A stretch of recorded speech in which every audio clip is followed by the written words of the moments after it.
So this is going to be one of the first videos where, instead of talking about my own personal life and my own personal experiences, I'm going to do something different. I'm going to be talking about a real world, real life phenomenon that has affected many other people, which I have very strong views about. And that is incels, inceldom. Now, obviously, I think since the dawn of time, there's always been our species, we as a species, there's always an ongoing, eternal competition amongst men to rise to the top and accrue status and wealth and women, whereas on the other hand, there's competition among women to see who can secure the highest quality mate, because we are a sexually selective species, and this has been going on since time immemorial. And to that effect, I do believe that the phenomenon of young, sexless men who've died celibate and alone is technically nothing new. There being large pockets of men in some cases who have had the same problem of not being able to get women, have historically gone out and gone out hunting for women. I think one of the infamous examples of this, I learned this in school when I was studying classics, was the rape of the Sabine women. Now, for those of you who don't know, in the ancient origin, the founding myth, the origin story of Rome, is that there were these different tribes: the Sabines, the Etruscans, the people who lived in the actual modern day settlement of Rome, and I think the Latins, which is whence the language itself originated. And the original founding stock of the Roman city, who lived by the Tiber, they needed women, they needed bitches, but they didn't have any bitches. So what did they do? They all marched up to the city, to the town where all the Sabines people lived, where all the women were, and they went in there and they snatched all the women. And this was called the rape of the Sabine women. By the way, for those of you who don't know, in the historic and literary sense, the word rape didn't actually mean forced sexual assault. It actually meant literally to seize or grab someone and carry them off. That is actually where the word comes from. Rape, it derives from the Latin rapio, meaning I seize or snatch.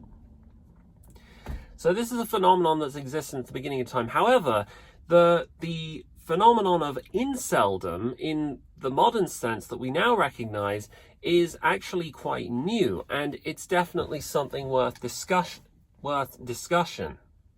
So I take the view, right, that you can gauge whether a social phenomenon or contagion is new or present, or whether it's absent, by virtue of the fact that certain words come into being when they previously did not exist.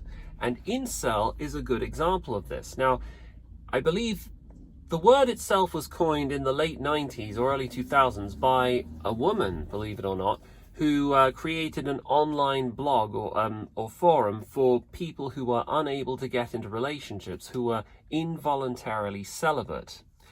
But the word has certainly taken on a new meaning in more recent years.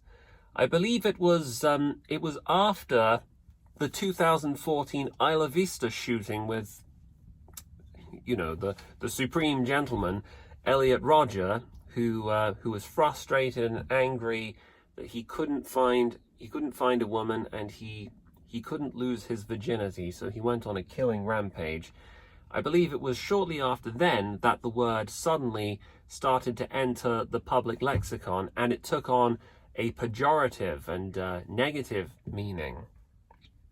And the incident, horrific as it was, has since inspired numerous copycat crimes over the years. There have been other incel shooters like Alec Manassian, and there was even one from Dover in England. I think his name was Jake Davison.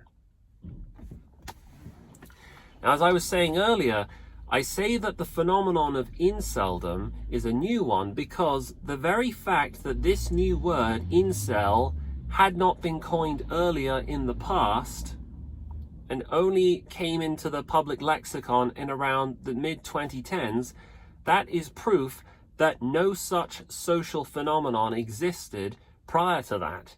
Yes, there may have been individual pockets of lonely, isolated young men. However, the problem was so small, there was no conversation surrounding it. And in any case, none of the online infrastructure would have existed. The tools that we have now, things like the internet and social media, would have existed. So people like this would have been well and truly isolated and confined largely to small communities with very rustic and anti-diurnal views on how to approach women, and just working hard and stuff like that. So there would have been no room, no potential for echo chambers to develop the incel mentality and mindset. So things were certainly different. Anyway, all of these are reasons why I unequivocally assert that inceldom is a modern phenomenon. This is a phenomenon that affects mostly young men, men of my age, from their mid to late teens to adulthood and throughout their life. And this phenomenon, make no mistake, it is increasing. There are lots of young men out there who are frustrated. I can't remember the exact specific facts, and if there's anybody in the comments section who's willing to correct me, please go ahead, because I can't remember exactly. But over the years, there's been an observed trend of young men, young adult men, who are having less and less sex. And I believe this is a phenomenon that's specifically targeting young men, because young women don't appear to be lacking for sex. I think women on average are having more partners over time, but young men are having less. So you see, the data's being skewed. What appears to be going on is that there's a small pool of young men who are getting all the sex, and then the vast majority of them, the remaining 80%, are not getting any of it. And while we say that there's, we might describe this problem as simply one of celibacy, not having sex, but this intersects with a whole spectrum of other problems that young men are facing, and that young men are lonelier than ever, because there's an increasing number of young men who aren't able to find any partners. Women are becoming increasingly jaded and adrift from the opposite sex. It's no coincidence that things like lesbianism and third-wave feminism have been seeing a rise among young women. And I believe all these things, I don't believe for one second that they're separate, or that they're not in any way related somehow. So, now, with regards to incels, the media, the news media, and all the big talking heads in our society would have us believe that all incels, most of them, are frustrated, toxic, and misogynistic, violent young men who have hateful views towards women. That there's the potential for all of them to go crazy and buck wild and grab schmeppen. Sorry, YouTube recently deleted one of my videos, so I feel like I have to be careful what I say. To grab a schmortomatic schmeifel, go out in public where there's lots of young women and pew pew pew pew pew, go crazy and shoot lots of people. And this is a reminder of why we as men need to be more. We need to recognize toxic masculinity and stuff like that. And there's an Elliot Rodger in all of us. Well, no, that is simply not the case. People like Elliot Rodger and Alec Manassian are outliers. They are a very small fraction of the phenomenon that we recognize as inceldom. The vast majority of incels, you wouldn't know this, but the data bears this out, the vast majority of incels actually suffer in silence. Most young men are, on the one hand, they are lonely and they are frustrated because they can't find any attention from the opposite sex. They can't understand why that is. They certainly are victims in a lot of ways, but at the same time, they know that violence is wrong. They have a clear sense of right and wrong, and they don't have the capacity to externalize their source of inadequacy on other people, which is the key difference between people like the Supreme Gentleman and so on. I should probably preface this by saying that I technically do not count as an incel. I mean, I haven't been in a relationship for many years. I was in one relationship that lasted 7 months.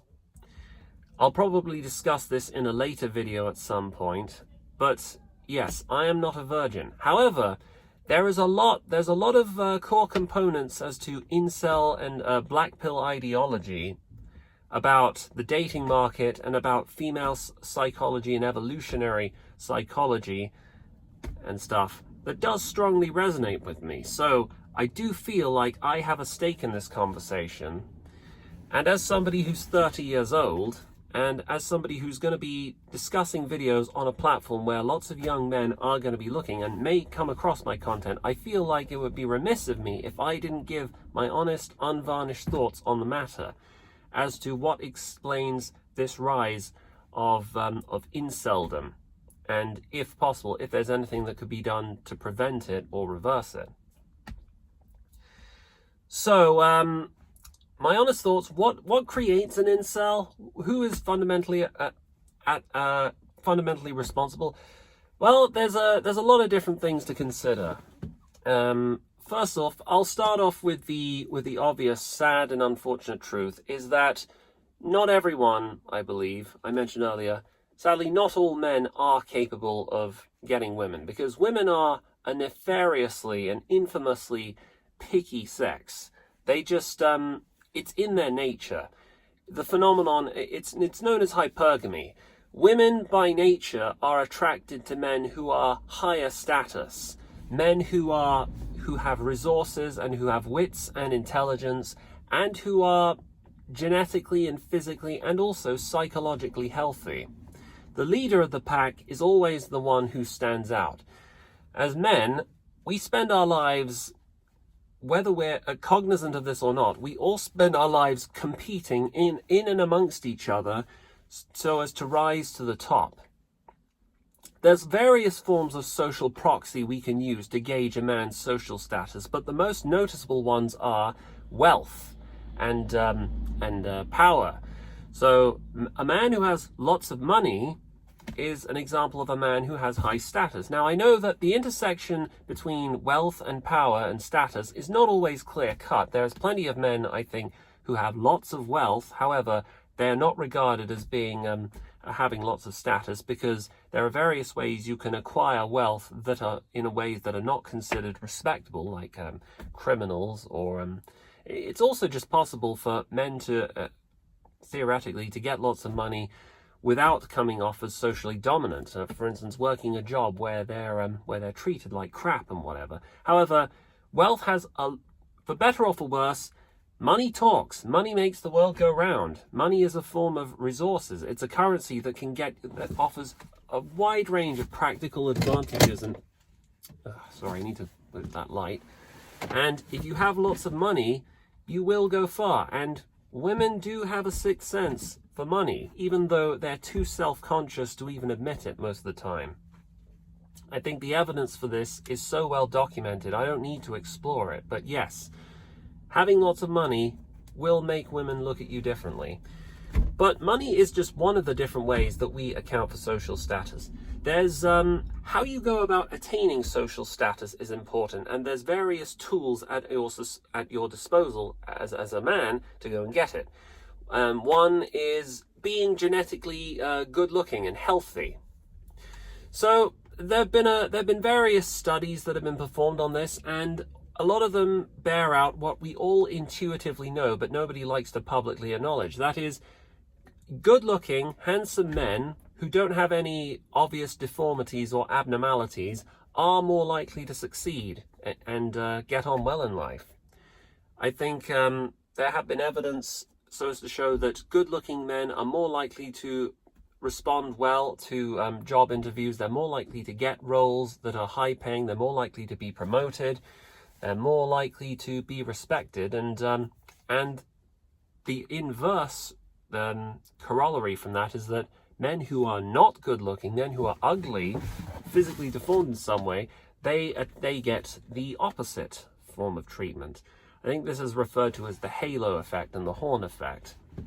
And the sad reality is, now I don't mean to sound bigoted or judgmental here, but this is just the truth. This is the Blackwell truth. A lot of incels, a lot of dedicated incel channels which I have come across, a lot of the men I've seen in there are, well, plain looking at best, and some of them are just not physically attractive at all. I hate to say this, man. I wish there was a kinder way of putting it, but their own life experience speaks for itself. If you approach 30 or 100 different women and not one of them says yes, at some point you are going to have to address the elephant in the room and think, what could all of these encounters have in common? Because there's only one constant, and sadly, that is you. That's just the way things are, you know? Nature is not fair. Nature did not create all of us equally. Then there's another dimension to this, in that many incels aren't necessarily bad looking or lacking for wealth or status, but then there are skills that we need to be furnished with in order to attract a partner. That is your ability to entertain others and last in social situations. Now, all women are by nature socially gregarious. They are born and raised to exist in groups and coteries. There are many various differences between men and women, but one of the main differences is how we function in how we spend our leisure time and how many people we communicate with often. See, I am personally the kind of person who prefers to have fewer but more close and intimate relationships with other people. I have a very small handful of friends. I have other friendships, but many of them are online mostly. But women by nature are a bit different. Women tend to be in packs. It's a strange phenomenon. I think people have described this as alloparenting. But being in a social group means you need to have a higher level of intelligence, where you need to be good at things like reading the room, understanding what people think, understanding subtext, because the vast majority of information that's conveyed via human interaction is non-verbal. There are just social cues that you need to be wary of. And if you have a disability of some sort, like Asperger's syndrome, or if you're on the spectrum, you have a handicap, because people who suffer from conditions like this are not good at reading the room. They're more likely to say things that would upset people. They're more likely to say things that would sour or ruin the atmosphere. And this is way more common in young men than it is in women. I've heard it been said that there are women who suffer from Asperger's and autism, but honestly, I've seen many videos of young women who are open and frank about their autism diagnosis, and I had to say, a lot of the time, I never would have even picked up on it had they not told me. Because women are, by nature, women are a lot more socially competent than men are. So, and the fact that we're now living in a world where the lines between men and women have been sort of blurred, so men have to function in a lot of ways more like women currently, because there's all these hidden sensitivities and sensibilities we need to be mindful of. Like things like, you're not allowed to be flirtatious in the workplace, you have to watch out for what you say. These kind of things, women are better. Women are naturally more inclined to pick up on social taboos than men are, because men are higher in areas of specialized intelligence. See, men are more likely to be good at working at specific tasks. However, they're less likely to have, I believe they're less skilled at generalized intelligence or being able to read the rooms. That's more of a women trait. And society has sort of gives out mixed messages to all of us. So you have to be of a very specific kind of personality type in this, in order to navigate through the minefield that is now modern day the modern day dating market between men and women. These are just some of the various factors that you will need, the various strengths and personality facets that you will need to succeed in the modern dating market. And the sad reality is a lot of incels, and I would count myself in this category, are lacking in some of these respects. Either they're physically unattractive or rather plain looking. Some of them are overweight. Some of them have messy facial hair, or they have acne in places like on their face. And a lot of them are socially handicapped in a lot of ways. But then there's an additional feature to this problem, and that is the fact that we are, most young men of nowadays are not being socialized in the proper way, because the nuclear family has been breaking down over the past few generations.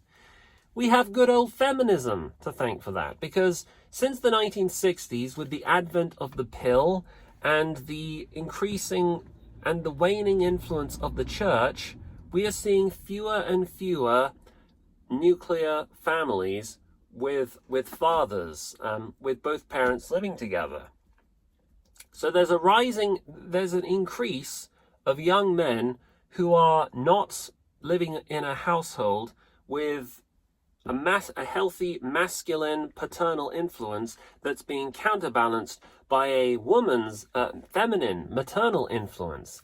And this results in an imbalance where most young men, a lot of young men, especially these incels, are being raised in a manner that is not congruent with how nature intended us to be raised. There's so many examples of this. Off the top of my head, I can think of two. One example of this is I saw a video by this guy called Mr. Gaming Guitarist, and it's pretty evident from the way he talks. Now, I don't mean to sound judgmental here, because I feel that guy's pain. Honestly, I want him to succeed. But it seems to me like he was raised by a single mother, or he had a very strong maternal influence, because he's quite liberal and with his emotions. Like, he cries on camera. There are many videos where he vlogs and vents about how his life is. But as a man, for me, I don't consider myself normal, but I'm saying that as somebody who identifies as a man, and I believe there are lots of men who feel the same way as me, I would feel too self-conscious to cry on camera or to vent or to appear miserable, because I'm just too afraid of what other people would think. Like, I would, honestly, I think I'd rather die than look like that. And it used to be the case that most men were like that. It was a point of pride. Most men were stoic, and they were raised to be stoic. Like, society doesn't get you anything if you complain to other people, because what do you want? You want pity? But this is the kind of thing that could only happen if you were raised with a strong maternal feminizing influence, because women are different. The rules are different for young men and for young women. If you're a woman and if you cry, obviously society will treat you differently than if you're a man who cries, because we all want to hug and protect women. Women are beautiful and they are frail and they need to be protected. But men, fuck them, right? Men are supposed to be doing the protecting. A man who cries on camera gets nothing. So it's a failure of socialization, largely.